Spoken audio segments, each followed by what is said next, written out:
Hello candidates and welcome to Government Crackers, and today we will be talking about TS46 की expected cut off marks क्या हो सकते हैं and क्या JEE mains का impact होने वाला है इस बार TS46 की cut off पे।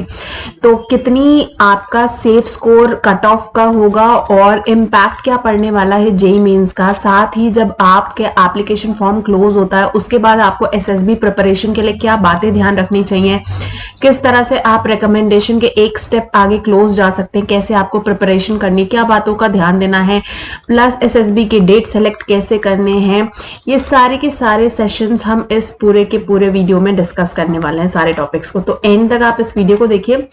Talking about my self, my name is Kavita and I'll be guiding you throughout for all your defense examinations and interviews, and most of my students have got recommended and we expect the same result from the upcoming batches also. So process के बारे में detail में बात कर लेते हैं कि आपका प्रोसेस कैसे होने वाला है TS46 का। ठीक है, बहुत इंपॉर्टेंट है इस कॉन्सेप्ट को समझना, प्लीज इसको समझिए।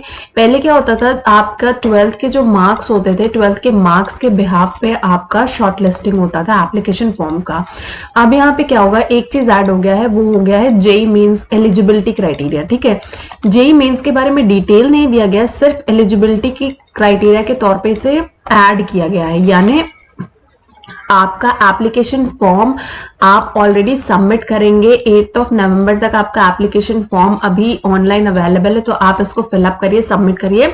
इसके बाद आपका एक कट ऑफ परसेंट रिलीज होगा। Now cut off again 12th के बेसिस पे ही रिलीज होगा। खाली एलिजिबिलिटी क्राइटेरिया जो इसमें एडिशन हुआ है वो हुआ है कि आपको जेई मेंस एग्जामिनेशन को अपीयर करना है। ठीक है, 2021 का अपीयरेंस होना चाहिए जेईई मेंस एग्जामिनेशन का। हाउएवर इसका कंसिडरेशन होगा या नहीं ये अभी श्योर नहीं है। तो आपकी जो कट ऑफ है वो 12th के बेसिस पे ही आएगी, बट कंडीशन ये है कि जेईई मेंस आपको अपीयर किया होना चाहिए। डज नॉट मैटर आपने क्वालिफाई किया है नहीं किया है, कितनी रैंक आ रही है, कोई फर्क इससे अभी नहीं पड़ने वाला है, क्योंकि नोटिफिकेशन में ऐसा कोई स्पेशल मैंडेट नहीं है। जब तक कट ऑफ नहीं आती है तो फिलहाल आप मान के चलिए कि ऐसा कोई एप्लीकेशन फॉर्म में भी डिटेल नहीं दिया हुआ। जिन कैंडिडेट्स का जो कट ऑफ है वो मैच होगा उनको आगे अलॉट होंगी एसएसबी डेट्स, और आपको कुछ इस तरह से मेल से इंटीमेशन आएगा जिसमें आपको आपके सिलेक्शन सेंटर का नाम और टाइम ऑफ रिपोर्टिंग दे दिया जाएगा। साथ ही एक लिंक में आपको कॉल अप लेटर के इंस्ट्रक्शंस फर्दर दे दिए जाएंगे। तो इस तरह का प्रॉब्लम मेल के थ्रू आपको दे दिया जाएगा। अब मेल में कभी कभी क्या होता है, प्रॉब्लम्स आते हैं, किसी को मेल आता है किसी को नहीं आता, तो स्पेशली आप अपने लोग स्पैम फोल्डर भी चेक करते रहिएगा अपने मेल बॉक्स में जब आपका एप्लीकेशन फॉर्म क्लोज हो जाता है। सो एप्लीकेशन आपका 8th को क्लोज हो रहा है, तो इसके बाद आप चेक कर सकते हैं एटलीस्ट 10 to 15 डेज बाद जब भी कट ऑफ रिलीज होती है। Keep checking your mail boxes, आप सबको मेल्स आ जाएंगे। उसके बाद आप अपने प्रोफाइल्स में जाके इनको अपडेट कर सकते हैं, आप अपनी डेट चूज कर सकते हैं। डेट चूज करने के बाद फाइनल सबमिट करेंगे। सो इस तरह से ये एक एग्जांपल मैं आपको दिखा रही हूँ जिसमें आपका डेट सिलेक्शन लिंक सक्सेसफुल हो जाएगा। तो सारा का सारा जो प्रोसेस है वो आपकी प्रोफाइल पे होगा ज्वाइन इंडियन आर्मी के। ठीक है, अब बात करते हैं आगे, जो कि मेन हमारा है एसएसबी इंटरव्यू का प्रोसेस। नाउ हम सब जानते हैं कि जो परमानेंट कमीशन की वैकेंसीज हैं दैट इज 90%, एंड सिंस आपका परमानेंट कमीशन होता है तो जो आपका एसएसबी इंटरव्यू है प्लस इसमें जो मेडिकल्स होता है ये काफी ज्यादा जो है डिफिकल्ट इसे और क्रिएट कर दिया जाता है, क्योंकि यहाँ पे आपका शॉर्ट सर्विस कमीशन नहीं जब बल्कि परमानेंट कमीशन होता है। सो किसी भी ऑफिसर को कंसिडर करने के लिए they require a solid reason and a complete go through detailed process. ठीक है, तो उसकी परफॉर्मेंस बहुत ज्यादा मैटर करती है।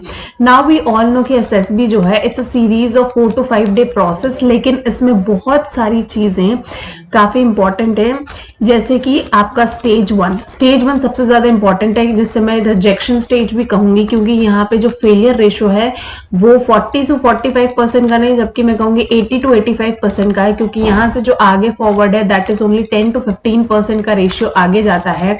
एंड जो सेकेंड स्टेज है इस 10 to 15% में at times the possible rates are 0%, at times it might be 1% or 2% only. तो ये ओवरऑल रेशियो रहता है।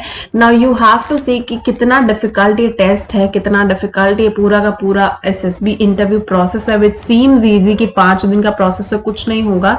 बट अगर आपको परफॉर्म करना है, अगर आप डेडिकेटेड हैं, तो इसके लिए आपको बहुत ज़्यादा तैयारी करने की ज़रूरत है। It is difficult than a written examination, ठीक है। अब आपको पता है जो रिपोर्टिंग होती है, रिपोर्टिंग में ऑलमोस्ट आपके 250 प्लस स्टूडेंट्स आते हैं, जिसमें से ऑलमोस्ट स्क्रीनिंग होती है 22 से 25 स्टूडेंट्स मैक्सिमम की किसी भी एंट्री में। एंड उसके बाद इसमें से either eight times complete batch wash out हो जाता है, या जो रिकमेंडेशन होता है वो 1 से 2 बच्चों का रिकमेंडेशन यूजुअली होता है। तो यही जनरल रेशियो चलता है आपके सिलेक्शन सेंटर्स में। 4 सिलेक्शन सेंटर्स होते हैं आपके, एक होता है इलाहाबाद, दूसरा होता है भोपाल आपका, तीसरा होता है बैंगलोर और चौथा होता है कपूरथला। तो ये 4 सिलेक्शन सेंटर्स हैं जिसमें आपके एसएसबीज चलेंगे। ना मोस्ट इंपॉर्टेंट है कि आपको एसएसबी के लिए प्रिपरेशन कैसे करनी है। ना एसएसबी प्रिपरेशन आपको करनी है, सबसे पहले आपको काम करना है अपने कम्युनिकेशन स्किल्स में, बिकॉज यू नो कि communication skills are very much important, और सबसे ज़्यादा इम्पॉर्टेंट होता है ये स्टेज 1 टेस्टिंग के लिए। Second thing is concept clarity, यानी आपको एग्जाम की क्लैरिटी के बारे में पता होना चाहिए कि एग्जाम की रिक्वायरमेंट क्या है, कितने स्टेजेस हैं, ताकि उस अकॉर्डिंग आप अपनी प्रिपरेशन कर सकें। थर्ड इज द प्रैक्टिस, जितनी ज़्यादा आप प्रैक्टिस करेंगे, जितनी ज़्यादा आप प्रैक्टिस करेंगे उतना ज़्यादा आपके लिए ये अच्छा होने वाला है, ठीक है। तो practice is very much important, ताकि आपके new ideas, new skills develop हो। नेक्स्ट इज़ योर, आपको आगे करना है मॉक टेस्ट। मॉक टेस्ट यानी आप एसएसबी की प्रिपरेशन कर रहे हैं, उसके बाद you have to check your preparation level. तो ये सारी चीज़ें जो हैं वो काफ़ी ज़्यादा इंपॉर्टेंट हो जाती हैं। अगर आप रिपीटर हैं, पहले आपने अपेयर किया हुआ है, तो आपके ऊपर एक प्रेशर होता है, because you have already been through the examination. और अगर आपको रिकमेंडेशन चाहिए तो आपको अपनी पिछली परफॉर्मेंस से बेटर परफॉर्मेंस देना होता है। साथ ही आपका analysing power should be strong, कि आपने पिछली बार क्या गलतियां की हैं और इस बार आप क्या गलती नहीं कर रहे हैं, ठीक है। तो ये आपकी हो गई मोस्ट इंपॉर्टेंट स्ट्रैटेजी। सबसे पहले जो दिमाग में क्वेश्चन आता है कि किस तरह से शुरू किया जाए, कैसे स्टार्ट किया जाए, ठीक है। फिर आता है कि एसएसबी इंटरव्यू के लिए पढ़ाई कैसे करें, कैसे चीज़ों को शुरुआत करें। तो मैंने आप सबको बताया कि ये क्वेश्चन बहुत ज़्यादा दिमाग में आता रहता है। इसके लिए कुछ नहीं करना है आपको, घर बैठ के आप अपनी प्रिपरेशन कर सकते हैं ईजिली। हमारा ऐप डाउनलोड कर सकते हैं गवर्नमेंट क्रैकर्स का, और TS46 का ये कोर्स अवेलेबल है। इसमें बेस्ट थिंग इज दैट कि आपको 15+ ई बुक्स मिलने वाली हैं जो पूरे एग्जाम की डिटेल्स कवर करेंगी। साथ में 50+ वीडियो लेक्चर्स हैं जो combined English and Hindi language में है, जिसमें आपको डिटेल एक एग्जामिनेशन, टेस्ट और पूरे प्रोसेस के बारे में समझाया जाएगा। इसी में आपको मॉक इंटरव्यूज भी मिल जाएंगे, मॉक टेस्ट भी मिल जाएंगे, और फ्री मॉक इंटरव्यू मिलेगा। साथ ही जो पर्सनल गाइडेंस है, जो किसी भी सिलेक्शन सेंटर में नहीं मिलती है, वो आपको यहाँ पे मिलने वाली है। पर्सनल गाइडेंस, आप अपनी पर्सनल प्रॉब्लम्स शेयर कर सकते हैं मेरे साथ, डिस्कस कर सकते हैं। एंड प्रैक्टिस सेट्स आपको यहाँ पे मिलने वाले हैं, जो कोई भी इंस्टीट्यूशन एसएसबी के लिए नहीं प्रोवाइड कर सकता। And last but not least is the cost of the course is very minimal and affordable.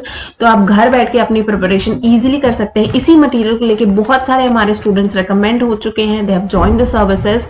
आपको भी मैं ये बोलूँगी कि अगर आप डेडिकेटेड हैं, हार्ड वर्किंग हैं और सिंसियरली इस प्रिपरेशन को करते हैं इस मटेरियल के साथ, तो most of you can get recommended. और अपनी पर्सनल प्रॉब्लम शेयर करिए, अपना इंटेंट थोड़ा सा और ज़्यादा इसमें इनटू करिए, जानिए कि आपकी कहाँ मिस्टेक्स हो रही हैं, एनालाइज करिए, ठीक है। बहुत ज़्यादा इंपॉर्टेंट होता है। फर्स्ट अटेम्प्ट है तो उसको गोल्डन अपॉर्चुनिटी मान के 1 गो में क्लियर करने की कोशिश करें, बिकॉज जब आप एक रिपीटर हो जाते हैं तो थोड़ी सी प्रॉब्लम्स, थोड़ी सी डिफिकल्टीज डेफिनेटली होती हैं। सो फ्रेशर्स के लिए मैं कहूँगी अपनी प्रिपरेशन स्टार्ट कर दीजिए। बहुत सारे स्टूडेंट्स आप ही के बैच के, आप ही के कॉम्पिटिटर्स ने अपनी प्रिपरेशन स्टार्ट कर दी है। अगर आपने अभी तक नहीं की है तो do start your preparation, because अगर आपको लगता है कि आप 1 से 1.5 महीने में एसएसबी की प्रिपरेशन कर लेंगे, सो यू आर रॉन्ग, ठीक है। सो ऐसा कुछ मत करिए। रही बात कट ऑफ की, तो कट ऑफ आपको पता है कि ऑलमोस्ट 80 से 85% के आसपास जो है वो आपकी कट ऑफ रहती है हमेशा TS46 की, बेस्ड ऑन 12th मार्क्स। तो इसके बीच में अगर आपके मार्क्स हैं तो डेफिनेटली आप अपनी प्रिपरेशन जो है स्टार्ट कर सकते हैं। So I hope this session was useful for you. So I see you in the next session. Till then, जय हिंद।